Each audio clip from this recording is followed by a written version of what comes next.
God has blessed me to stand here this morning and bring you the word. So I'm asking God to anoint me, that the things that I might say, the words from my mouth, might be encouraging to you. Because every time I come here, this is what I want. I want to encourage you so that you can continue what you have already started, the work in this denomination. It's very important to me. I thank the pastor for allowing me to be here this morning to stand in his stead. Running is a part-time that has a great effect on this city alone, Los Angeles. There's so many things today that prepare most of our runners. Sometimes when we were over in West Hollywood, I couldn't even get to church because they had those running marathons.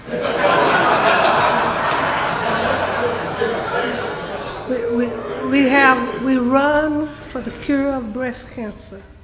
We run for the cure of diabetes. We run for HIV and AIDS. We run to prolong our lives and the life of others. We run for fame and fortune. We get our names in the record books for the New York and the Boston marathons. Some people just enjoy running. They enjoy the atmosphere, the air running through their bodies and their shirts. They're practically naked, and they can just feel that air that's touching me. But still, there are some that just run for the exercise. We feel we're too heavy. Running's going to help us. We're going to lose some of this fat this year. And some people just don't think it's a big deal. They just do it. It's not a big deal. They feel good. They feel better. But what if it is? What if it was a big deal? What if your life depended on how fast you run? What if someone told you you had to finish a 5-mile run in 30 minutes, or your life would be forfeited? That would certainly change our situation. It would be a big deal. Could you maintain your pace for 30 minutes? Seasoned long-distance runners have learned to focus on endurance, not just speed. They pace themselves so that as they approach the finish line, they can pull out of the stops. Paul says, I'm running hard for the finish line. I'm giving it everything that I've got. I'm going to get caught, never, in telling you to run, and I be left out myself. We can do that sometimes. But is it a big deal? That's what he's telling us about in this text today. Paul says that we are runners. We are in the race, and that we are running in a Christian race. I didn't name anybody that stopped me from getting to church that was running for a Christian race. I couldn't get there. They were running for other things. You can't be a nonchalant about the race of Christians. This race is serious. This race you must win. In this race, your life does depend on it.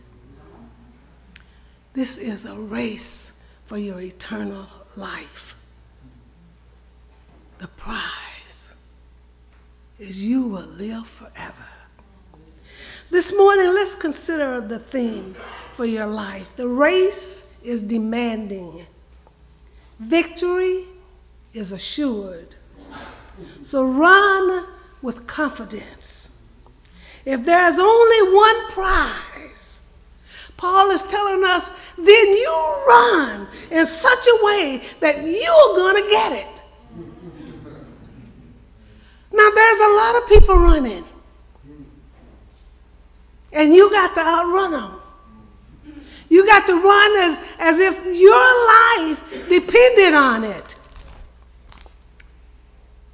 2 gas company men, one a senior training supervisor, and the other was the trainee, and they were reading the meters. So they parked the truck at the beginning of the alley, and they started on that end. They worked their way down to the other end. And when they finished, the senior supervisor told the trainee, said, I'll give you a foot race back to the truck. Well, there was a woman that was watching them out the window all morning as they were going around checking these gas meters. So they took off and they started running. And when they got to the truck, they heard this woman huffing and puffing, running behind them. I said, what's wrong, ma'am? She said, when I watch 2 gas men read my meter,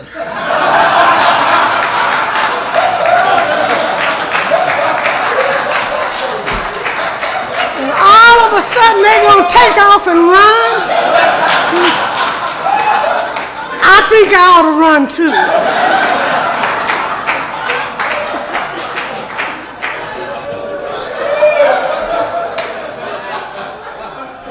In our text, Paul compares the Christian life to a foot race that went on in the ancient Greek. Except there's one difference that he makes, and he makes it very clear to us Christians. Our race is not a game. It's a deadly, serious struggle with very high stakes.